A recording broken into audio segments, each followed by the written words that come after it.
Well, we did it. We only have 6 movies left. Oh god.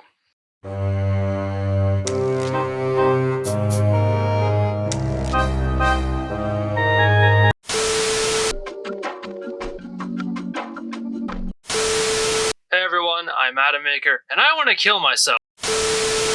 Welcome back to whatever this is. I'm sorry this took so long. It is finally time for the end of this series. Thank God.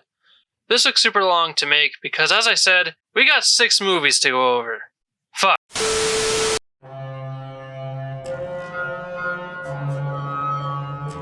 Alright, so Puppet Master, Axis of Evil is the first part in what's known as the Axis Trilogy, and it is the 9th film to be released in the series. If you were wondering when this film takes place, it's sometime after Talon's Revenge, but according to Wikipedia, the film is set in 1941, but the title actually lists it as 1939. To be honest, I stopped caring about the years in which these movies take place, because they get twisted pretty early, so I just kind of let the movies play out. But without any further ado, here's Puppet Master, Axis of Evil. Well, we're back at the hotel again. Not even gonna get mad about it anymore. It's not worth it.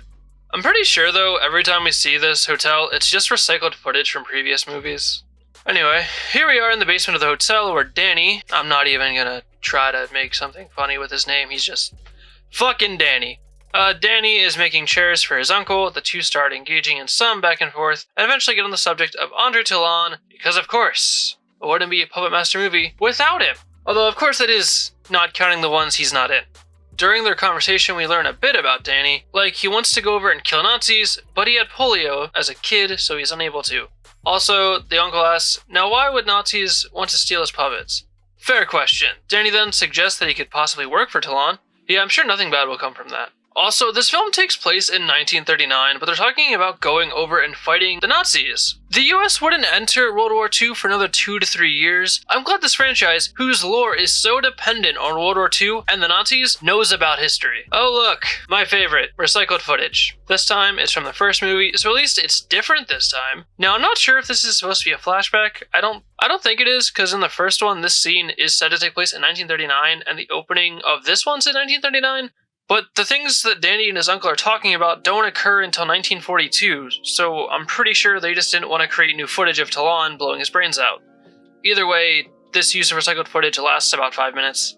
Although, this time, instead of jumping 50 years, we see what happened immediately afterwards, which includes one of the Nazi spies punching Danny in the face. Also, the difference in quality between the old and new footage is extremely noticeable. It's not subtle whatsoever. So Danny then finds that Talon has committed the unalive, and instead of calling for someone, he instead makes sure the puppets are okay. Also, thankfully, after the disaster redesign of the characters in Puppet Master vs. Demonic Toys, the puppets are thankfully back to the original looks. After that, we cut to the credits. Oh, so it's Charles Band's Puppet Master now, so he's the one I have to kill. So after the credits, we are sent to Danny's home, where we meet his very 1940s mother and his brother, Don. Danny and his family all live in Chinatown, and Danny's brother, being a 1940s man, says, what's the difference when asked about Chinese and Japanese? Well, you see, Don, the major difference is the whole part about the ostrich is still up for a debate, even today, but I do hope that clears everything up. Danny, by the way, took the puppets home with him after finding them. You know, the more that people talk in this movie, it just sounds more insane. You're telling me Nazis came all the way for these puppets? Well, when you say it like that, it just sounds insane. Then Danny and his brother decide to party and leave their mother alone with the puppets. I'm sure that's gonna go well. We're like 20 minutes in now, and can I just say, having watched all of these, it feels like when they're going to make a new one of these, the first thing they try to figure out is how to use the puppets as little as possible. Anyway, the two Nazis who were after Talon visit a Japanese theater where they have a who can be more offensive to the nation they are representing competition. Like, I don't know if I can even comment on this without being cancelled, but to recap, they decide for the Nazis to go undercover and look American, and they mention a secret plan. I don't know, the stereotyping in that scene was a little distracting, so I'm not sure what they even said. Danny is then cleaning the puppets, and he sees the hole in the back of their neck, and then the scene ends. Danny then goes to meet the love interest, Beth. We also meet Beth's boss, who is a massive dick. That's all. This character is a dick. That is his one defining character trait. After the terrible interaction, Danny, in frustration, kicks the puppet case, and an unknown puppet falls out of the hatch. Danny also finds the green liquid, and then without even questioning it, he just injects it into Jester. I mean, Danny seems smart, so I imagine he could have figured it out, but it took him like 10 seconds. His reaction to giving life to puppets is rather tame and just says, "Wow, you are alive," rather than, "Oh my god, what the fuck is that?" He also decides that bringing the Jester to Beth is a good idea. What the fuck is wrong with this man? But before he can see Beth, he sees her laughing with one of the Nazis. Danny then confronts her, telling her that it was a Nazi, to which she doesn't believe him. Danny then decides to follow him around like a rational person. Hey, remember when this series was about puppets? Yeah, me either, because despite this series being called Puppet Master, this series is always about useless fucking humans, and I just want to see puppets killing people. Granted, I've gotten it, but I wanted more! I expected more Child's Play, and all I'm getting is the fucking Notebook! So Danny follows the Nazi to the Japanese theater and overhears them discussing their plans. Danny then lets the puppets loose, and Big Hand steals a part of the blueprints the Nazis stole, and then Blade stabs him. Good Blade, good boy. What the hell is wrong with me? So after that, Danny gets back and discovers what the plan is. His brother then comes home drunk and talks about boobs. Fair enough, boobs are awesome. Danny talks to the puppets, or at least communicates with them, and then they all agree to try and stop the plan to blow up the plant where Beth works. The plant, by the way, is just called that. It's never explained what they do there, just that it's important and it might get blown up. Also, when Beth sees the puppets, she is way too calm. In fact, everyone that has ever seen these puppets has always acted way too cool about it. Like, the puppets are alive. That is fucking weird, and people are acting like it's normal. It is not. Like, show some kind of emotion about it, please. The Nazi and the Japanese have a tense conversation about music. Yeah, no, that's it. That's all it is. While getting ready for a party, one of the Nazis comes and kills Danny's mom, which he discovers after he gets back from investigating the theater some more. He then, I think, cries? I don't know. The acting is very bad. Oh, and his brother is shot, and Beth gets kidnapped. Again, I think it's supposed to be emotional, but the acting here is very, very bad. Danny then gets the brilliant idea to infuse his brother's blood into the green liquid, and then puts him into the mysterious puppet that came out of the hatch earlier. Beth, meanwhile, is kidnapped, and the Nazi tries to defend Beth from the Japanese guys, and the Kabuki lady says that the Nazis are weak because they have feelings for Beth. The Nazis then haunt her, and I'm just very uncomfortable. Oh god, leech woman! So while Danny and the puppets try breaking into the theater, Beth shit talks on the Nazis. She's my favorite character, not just in this movie, just the whole series, yes, even more than Plank. While I do love me some Plank, look at her. Beth is great. Big Hands and Drillhead then attack and kill one of the Japanese guys, and then the one Nazi dude gets into a suit. You know, for a movie that's only an hour and 21 minutes, it feels like it's never ending. So the puppet of Danny's brother breaks Beth out of her ties, and then he throws a ninja star at the Nazi's head. Jesus. I love that, actually. When Danny's brother tries to take out the Kabuki lady, she just kills him. Alright, glad we went through all of that to bring his brother back, just for him to die again. Never mind, he's back. Also, Blade has a bomb. Who gave that puppet a bomb? Also, they're talking about the attack on Pearl Harbor, which happened in 1941. Title at the beginning says 1939. You can't just mess with that kind of thing. Whoever wrote this movie is a fucking idiot. Oh, yeah, that guy? Fuck him. But Danny's brother then kills the last remaining Nazi and then dies for real. Oh well. And the Kabuki lady runs away with all the puppets except for Danny's brother, Blade, and Big Hands. A sequel is teased. Cut to credits. It's over. I'll be honest, that wasn't as bad as I thought it was going to be. It surely wasn't good, but I actually don't hate myself for watching it, or at least not as much as I did for watching the other ones. It's alright. Next.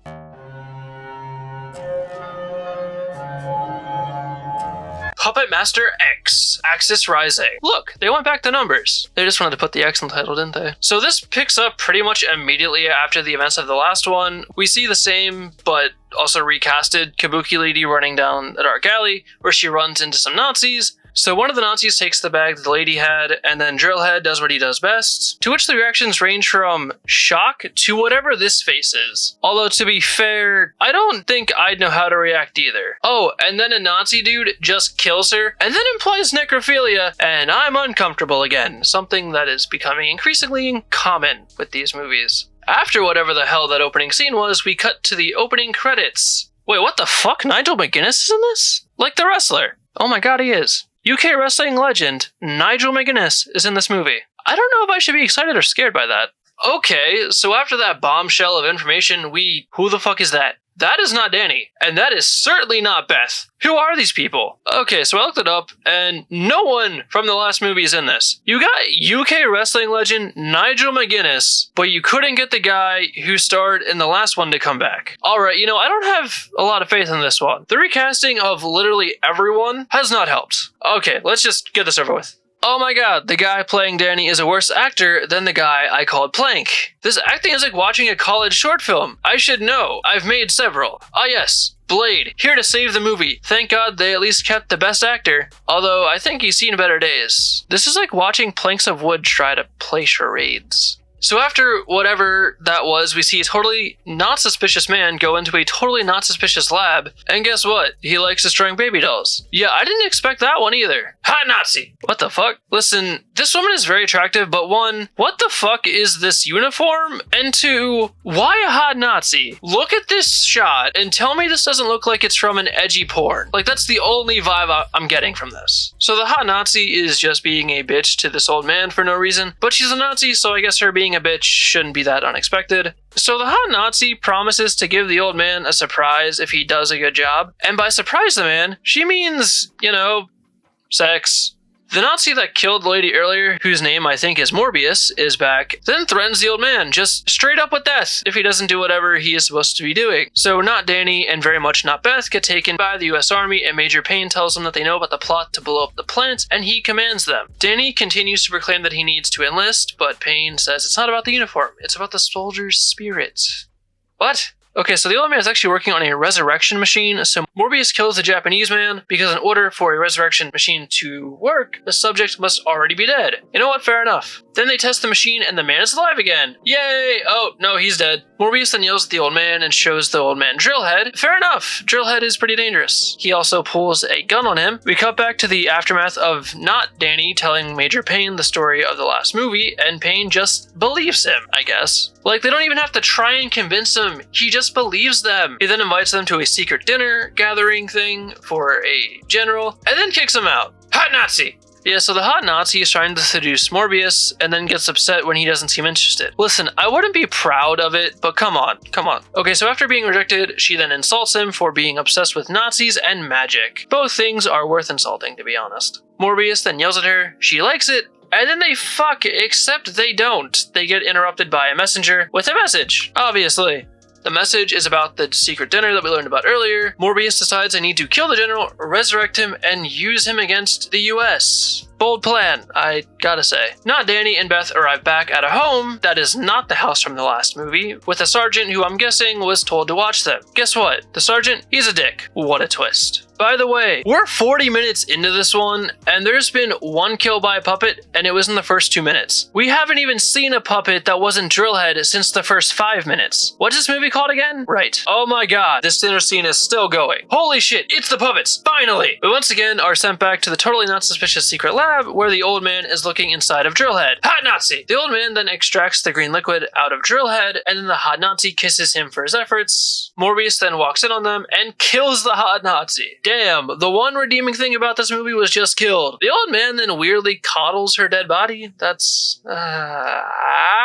Back at not the house from the last movie, the crew all gear up with all the puppets, and once again we are back in the totally not suspicious secret lab where the old man is working on his resurrection machine to bring back the hot Nazi, of course. Also, when he flips the switch for the machine, it legit looks like he just did random bullshit on the switchboard. So he brings her back to life for like 5 seconds, maybe, and then she just rots away. Also, her eyes move. I don't know if that was part of the script or it's just bad filmmaking. So after the old man fails once again, he decides to go back to the drawing board, this time swearing he won't fail. We shall see. Morbius then arrives and sees what the old man did to the hot Nazi's body and then yells at him, which the old man responds by bringing a puppet called Bombshell to life. Okay. Also, Bombshell fires bullets from her chest because of course she does. Although she unfortunately has the aim of a stormtrooper. It was at this point that I realized I was about an hour in and so very much just wanted to be doing anything else other than watching this movie. Not Danny, Beth, and Sarge are outside of the not suspicious secret lab and get fired on by Bombshell. Sadly, Big Hands is struck down and sadly perishes. He's died a couple of times, but like beast that he is, he comes back. Again, the old man then gives life to a tank boy and a werewolf. I have no idea how a werewolf connects to the Nazis, but here we go. Have I mentioned how much I hate the new leads in this movie? If I haven't, I hate them so much. How dare you stand where they stood? Actually, they aren't even standing where they stood, because it's a different set. Anyway, not Danny and Beth are given medals of bravery for their actions in the last movie. No, it wasn't them. It was the real Danny and Beth, not you imposters. Actually, no, not Danny declines the medal and says he just wants to enlist. Then out of nowhere, Tank Boy and Bombshell arrive and just start shooting up the place. So like the fucking beast that he is, Blade comes down and fights the werewolf, while Leech Woman fights Bombshell, and Big Hands does attempt but ultimately fails to take down the Tank Boy, but the puppets are able to win, and out of gratitude, the general tells not Danny that he has earned his way into the army. That is not at all how that works. After all that, the gang is back at the fake house. They reveal that the six-armed cowboy is coming back, which is great. Morbius is still upset with the old man because the machine doesn't work, and the old man tells him that he needs magic for it to work. Blade and the Leech Woman then work together to take down a Nazi guard, and then Sarge takes out the other. They are then able to enter the not-suspicious lab, and once again the puppets fight. The old man tries to escape, but is stopped by not Beth. The six-armed cowboy kills Bombshell, Morbius kills Sarge, Blade kills Morbius, and the old man refuses to try to resurrect him. Then an extremely racist puppet named Kamikaze then just blows up the lab. Not Beth then convinces not Danny to let the old man go free instead of turning him into the army, so they were heroes. Now they're traitors. Amazing. Also, the old man still has some of their green liquid. That's it. It's over. That was just bad. Like, really bad. They recasted everyone, and perhaps the greatest sin of all, it was so boring. I legitimately almost fell asleep watching this, and I also had to take a break in the middle. My god, this movie was painful to get through.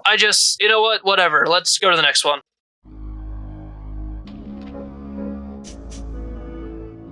Well, we have reached the end of the Axis trilogy. There was actually a 5-year gap in between this and Rising, so I guess for people of the franchise, they had to wait all that time to figure out what would happen next. For me, it's just moving one over in the recommended section on Tubi. Okay, so let's see if this trilogy goes off with a bang, or a bunch of nothing. Knowing this series, I'll be asleep in 10 minutes. Set in 1942, the film opens up with a greenlit safe house, and oh my god, not Danny and Beth just die right away. I'm actually not even mad because they weren't even Danny and Beth, but what a way to start off. I mean, imagine waiting 5 years for this, and that's just how it opens up. They just die. Jesus Christ. If I actually cared, I might be upset. But personally, I'm happy that they're dead. Also, I guess that means that once again, the puppets have a new master. They've had like 6 at this point, so you know what, what's one more?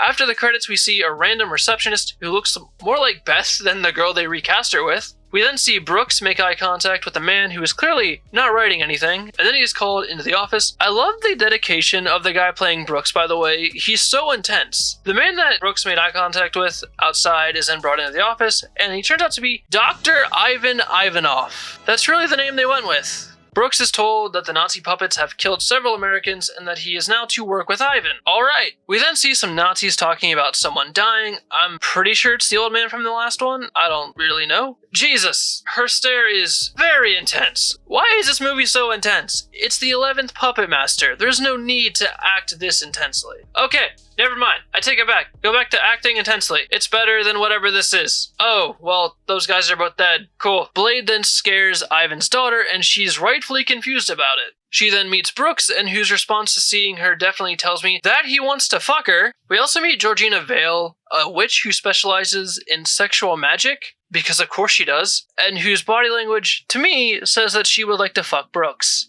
And to be honest, nothing of interest is said during this scene. I'm sorry, I don't have much to say, but there's nothing worth bringing up. The 2 Nazis from earlier then torture a guy, while 3 others play cards, another one reads. Also, that one kinda looks like Stephen King. I'm really struggling to say things about this movie. This movie is supposed to take place in 1942, but the houses they've shown are all new. Like, nothing like they were in 1942. These are all modern-day houses. Back at Ivan's house, Vale is naked, and Ivan and his daughter are reading a scroll. Brooks is there. Nothing is happening. Oh my god. We are 30 minutes in, and this is by far the worst one. Even worse than Legacy. While that was mostly flashbacks, things were still happening. Nothing's happening here. Oh, would you look at that? A sex scene. Oh my god, what the fuck was that?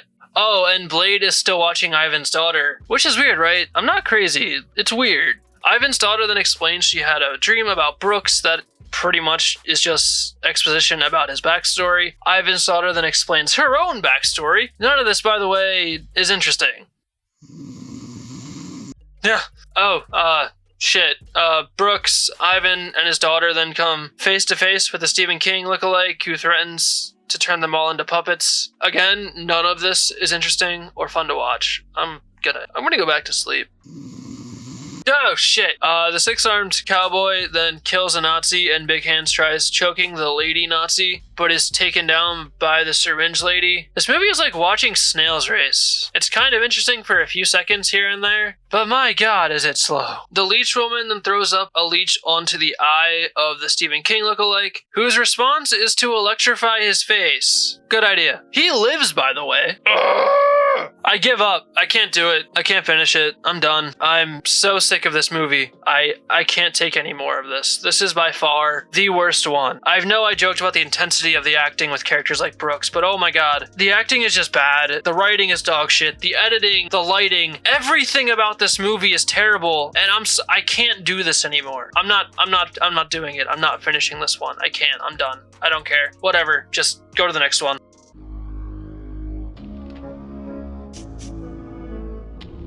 Okay, Puppet Master, The Littlest Reich. Just 1 year after Axis termination, we got this reboot set in an alternate timeline, meaning that none of the previous films matter, and it's a fresh start for the puppets and the character of Andre Talon. The puppets, who have been moved around and redesigned to the point where it's pointless to try and piece it together, kind of had nowhere to go, while 4 and 5 went in the direction of making the puppets no longer raging murderers who killed at random. It gave them a sense of purpose in fighting a demon and helping Rick. All of that, of course, was undone in Legacy, where we were told that Rick was killed by the mercenary and the puppets were now left with no master. The Axis trilogy did nothing but make the very early part of the timeline even more convoluted and hurt the puppets by not showcasing them at all, except for very small fight scenes. All of that, along with a lackluster story and terrible filmmaking. These puppets, like Blade and Pinhead, have sadly become nothing more than throwaway characters in their own franchise. Going into this series, I thought, since Blade was on every poster, that he was like the mastermind or a very important part of the story, but instead was nothing more than a prop and a marketing tool. So that was kind of a long rant, but this one is a 5.4 on IMDb, meaning it's one of the highest rated in the franchise, and this time around, I don't have to worry about keeping track of a convoluted timeline. So let's see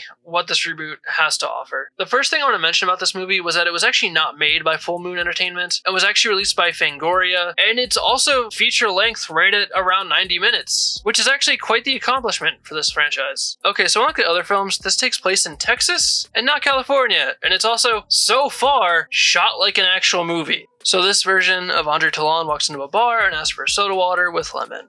Kind of basic, but, you know, pretty standard bar drink. He goes to hand the bartender a big bill, and the bartender asked if he has anything smaller, to which he says, "All my bills are that size." Which I'm pretty sure they are inferring something. She catches the bill, and then the two engage in some very natural conversation. I would also like to say that the prosthetics on the guy playing Talon's face are bad. There's no way around that. They're just bad. So Talon then asks a girl sitting at the bar if she's acquainted with the bartender. In response to that question, they make out in front of him. He doesn't seem to like that though, so he leaves. Later on, the two girls are driving and start discussing the possibilities of having a baby. One of them is gonna die. Oh god, that's horrific. This is the best one. Already, it's the best one. I love it. Talon then calls to the puppets for them to run and meet him in the basement, but after that horrific murder of the two women, two police officers come across the car and see tiny footprints. One of them says it was probably a raccoon. I'm gonna have to disagree with that. The police officer somehow end up at Talon's house where they just shoot him, and we get the title card. Holy shit, what a way to start. I gotta say, I'm actually pretty intrigued. I can't lie. That was a hell of an opening. So for this movie, the opening credits are actually played over some artwork that kind of explain Talon's backstory. It's pretty cool, I can't really lie. And the music is thankfully not the Puppet Master theme. I'm not sure what it is, but whatever it is so much better than the Puppet Master theme. Oh, and one other thing.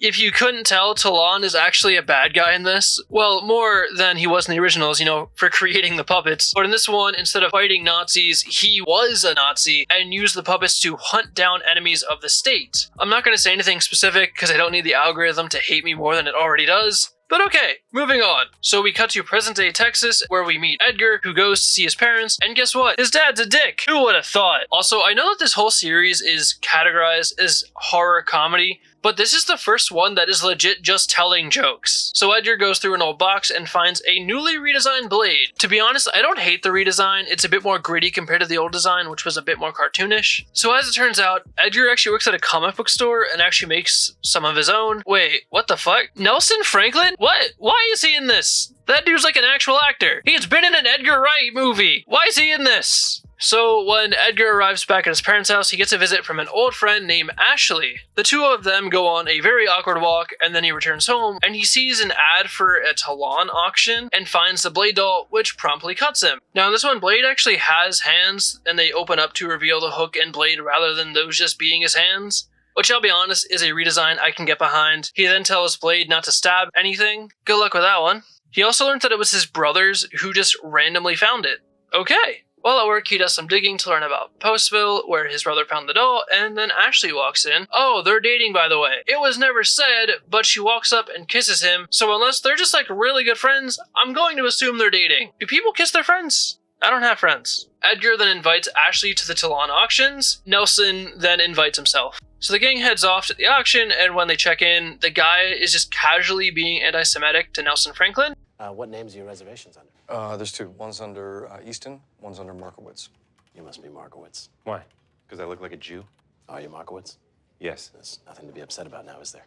That's not cool, man. Not cool. No, it is cool? Sex. Which Edgar and Ashley have. After that, the gang goes to the Talon mansion for a tour being given by the lady cop from the beginning. So during this tour, we learn a few things about this version of Talon. We first learned that the puppetry was a family business and that fled to Germany and joined the Reich. Just weeks before the war ended, he began sending gold to the US, and then when the war was over, he fled to the US with his wife Madeline, not Elsa. Sadly, on the way to the US, Madeline would jump from the ship, killing herself. It's also revealed that Talon kidnapped, tortured Jewish women. What the fuck? So the about face for Talon's character from anti-Nazi and escaping the right to full-blown Nazi fanatic is quite startling, especially having seen the other films. It's also revealed that Talon made a shit ton of puppets, and specifically, 60 of them will be in one location. That'll be fine, I'm sure.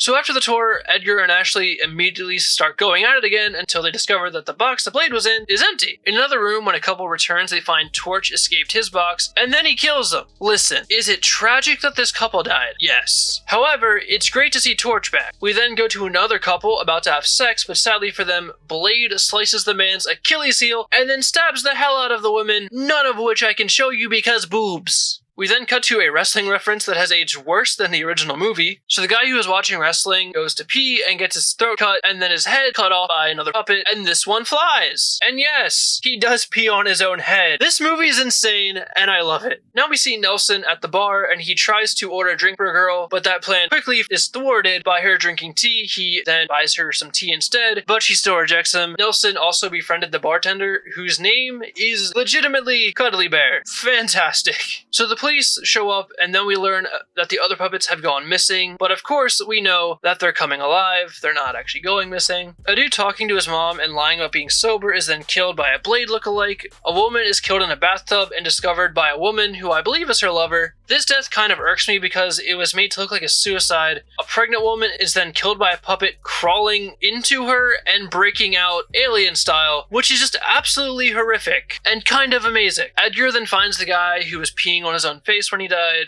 and is able to piece together that the people who have been killed have been gypsies, Jewish, and or gay. Nazis hated all those people, so it's not hard to put the pieces together, unless you're the cop. In that case, you're a fucking idiot. In Nelson's room, he's talking to a girl when they notice a different Blade puppet, then it just disappears. An interracial couple is then murdered, and then the guy is turned into a puppet. This movie has been insane so far, and I love it. The police then gather everyone into a single room. I'm sure nothing bad's gonna happen. Okay, this part is actually a little annoying. The investigator becomes unreasonable. He's not letting anyone leave the building despite there being multiple murders. I'm pretty sure if there's even one murder the floor it happens on, at minimum, is evacuated. So an investigator openly stating that no one's allowed to leave is just stupid, and even locking the doors is just insane. I mean, I know why this is happening. It's of course so there can be more puppet murder, but it's still a huge jump in logic, even if it is a killer doll movie. Anyway, the power goes out and the crowd starts to panic, and the lady cop tour guide fires off some warning shots.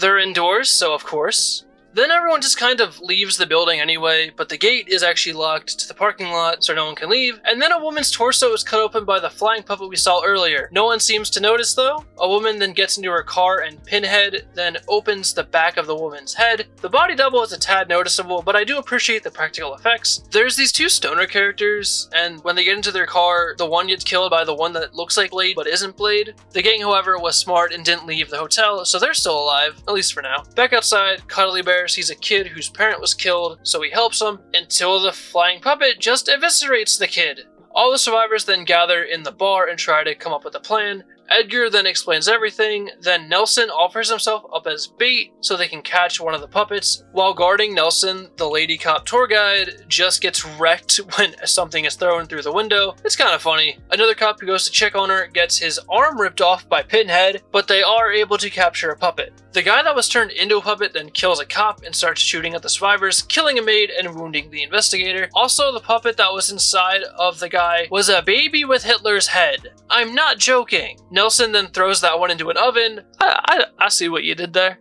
I'm applauding you, movie. That was a good one. Pinhead and another puppet are then shot, and some others are in pursuit of the survivors. Hey, and Torch also shows up. The lady cop tour guide then says for everyone to find a room and hide. I'm sure that will not backfire in any way.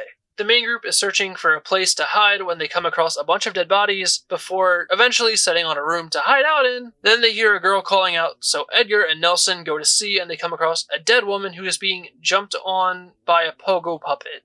What? The two then rush back to the room, but they are ambushed by Pinhead and another puppet. Nelson is punched in the face, and then sadly, Blade breaks through the ceiling and kills Nelson. While they are trying to escape, the girl that Nelson had made friends with also dies. Edgar then kills a puppet, and then he and Ashley steal a truck and escape the hotel. The lady cop tour guide is then killed. Cuddly Bear is attacked, but he's able to escape, but Howie does die. Edgar and Ashley then drive the truck into the mausoleum, which stops the puppet's murderous rampage. They do, however, have to fight a zombified Talon, who very unfortunately kills Ashley with a bullet to the head. The zombified Talon then escapes into the woods. It then ends with Edgar having written a new comic book, clearly inspired by the events that just took place, and a to-be-continued graphic pops up, and then the movie ends. Okay, so I'll be honest, I knew nothing about this other than that it was an alternate timeline, so it didn't have any connection to the others. But I'll be completely honest, I love that. It was everything I wanted the others to be. You call a movie Puppet Master, and this is what I would expect. Murderous puppets, just complete and utter carnage. Was the acting cheesy? Yes. Was the script perfect? Not even close. But it was a fun killer doll movie. This is the only movie from this series that I can safely say that I recommend you watch.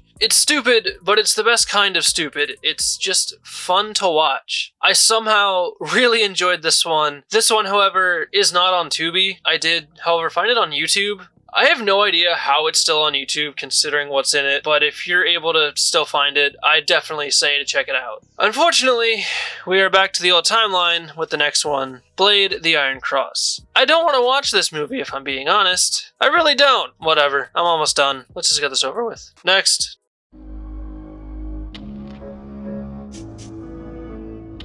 Well, after the fun that was the Littlest strike, we are once again back in the time of the Axis trilogy. I could not be more depressed about it. I don't want to do this. I hated that trilogy. I couldn't even finish the last one. Well, at least there's a new company producing them now. Oh, fucking kill me. Yeah, so Full Moon is responsible for this one, not Fangoria. I don't want to do this. I don't want to watch it. I don't want to. I'd rather do Bulgarian split squats. Fine, I'll do it. I'm gonna need help getting through this. This is Blade: The Iron Cross. If I'm being honest, seeing the Full Moon logo again hurts. So the film starts off with Eliza, played by the same girl from Termination, shockingly, being shown flashbacks. I mean, having a nightmare, vision, whatever, of previous events, and then she writes a letter to her father, Ivan Ivanov, which is still a stupidly Russian name.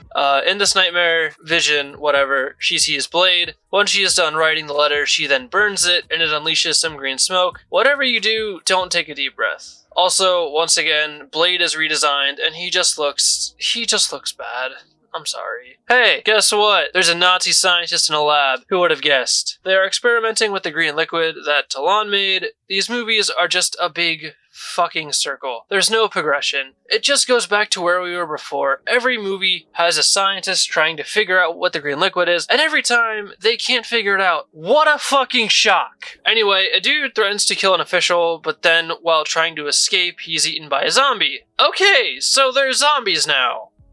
Cool! During a B-roll transition, we then see a modern-day California. Keep in mind, this movie takes place in 1945.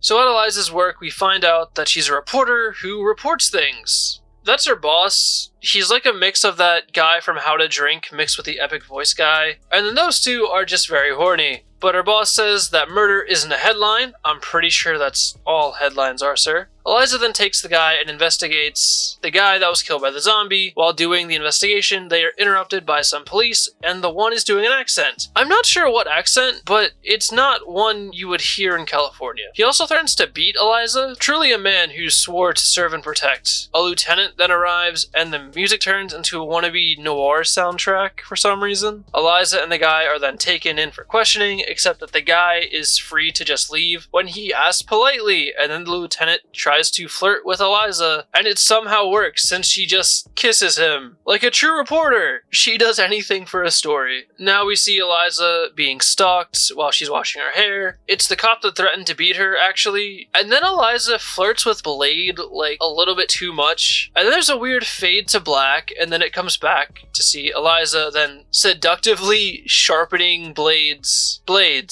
Why is this so sexual? He's a Nazi doctor in a puppet's body. What is this? Oh, and after she sharpens that blade, she actually cuts herself and bleeds onto her chest. The cop who was stalking her then goes to snitch on her to a man in black. So as it appears, this cop is a traitor. I doubt he lives to the end of the movie. Eliza and Blade are like mentally connected now somehow. Like it's not explained. It just kind of happens. But Blade breaks into the factory where the dirty cop is, and during all of this, Eliza is just in her bed convulsing. So that's cool. The dirty cop then calls Blade Pinocchio, which, how dare you, sir? But don't worry, the cop's dead. He's very dead now, actually. Two stooges for the Nazi doctor come across the dead cop, but have, like, no reaction whatsoever. Once again, we see a modern-day California in 1945. The lieutenant then finds his way to a secret Nazi clubhouse and fights and kills a zombie. He's also so cool that he never loses his toothpick, no matter what. Back at Eliza's work, the camera guy shows her the pictures he took and is then sent on a mission to go to Eliza's apartment. While there, the two horny coworkers decide to do it on Eliza's bed, which is just disrespectful. Sadly though, before anything can happen, the girl pulls out a knife and cuts her chest and then shoves the guy's face into it. What? She put on a scent before and it knocks him out, and then some other guys show up, take the guy away, and then we learn that she wants Blade. Blade, however, actually leaps out the window, and so he gets away. Also, the photos that the guy took that are in the darkroom, they're destroyed, and then the lieutenant then tells Eliza that the guy was taken while still flirting with her somehow. The other reporters at Eliza's work then fall asleep because I guess they were sick of this movie, and then Eliza and the lieutenant also fall over, and then men in gas masks then arrive and take both of them to where else but a warehouse, since that's all these prequel films are now. They're just films in warehouses. That's a fact. You can look that up. They were legitimately filmed in warehouses. The lieutenant is then awoken by the camera guy screaming, and Eliza is just fucking naked, strapped to a chair. Like, she's completely naked. Like, this poor girl, man, like, she's just sitting there. Why is she fully naked? Why? Oh, by the way, if you cared, now there's a Nazi death ray plot. Then this one dude just gives a ton of unprompted exposition, and then Eliza is threatened to give up the secret of Talon's liquid. When she refuses, she is electrocuted. None of this I can show you, by the way. You know, cause she's naked, and it's then revealed that her waveform is special. I don't know what that means. But she then uses her bioenergy to control Blade, who cuts the lieutenant loose. Blade then begins hunting, but also taunting the Nazis. The lieutenant also takes some of them out. The main Nazi dude then unleashes the zombies. Nazi zombies. I see what you did there, movie. The Nazi official dude then gets eaten by a zombie, but he also sounds like he's getting off as it happens. I thought this was about puppets, and it's just become a fucking wannabe Nazi zombies. Blade cuts Eliza loose, this poor girl finally gets some clothes on, and since Eliza and Blade have a connection, when Blade's head is shoved into a furnace, she feels it. Eliza then gives a rousing and motivational speech. Blade is just then fucking obliterated with a sledgehammer by the Nazi scientist. Blade then just re-emerges somehow from the Nazi's body, and he's completely fine. Not a scratch on him, actually. It's then revealed that if the Nazi scientist were to die, then the death ray would go off, so Eliza and the lieutenant have to figure out how to stop that from happening. The two of them just say, fuck it, and decide to blow up the building instead, with Blade, of course, getting to do the honors, since, it's his movie. So the death ray is destroyed, and Eliza writes an article about it, and it gets printed. Eliza writes her father one final letter, and then Blade kills the man in black from earlier, and then the movie ends. That actually wasn't too bad. It was only an hour and 10 minutes, so it went by decently fast compared to some of the others. It was much better than any of the Axis trilogy. I would have liked to see Blade kill more people, but that's an issue I've been griping about since the beginning, so I won't harp on it too much here. Overall, it's a very middle-of-the-road movie. All my complaints about the others fit in here too. Mediocre writing, bad acting, bad production design. The sets were bad, but I'm kind of numb to that stuff now, so I don't care. It's whatever. Thankfully, it's over. So we got one more. Let's do this.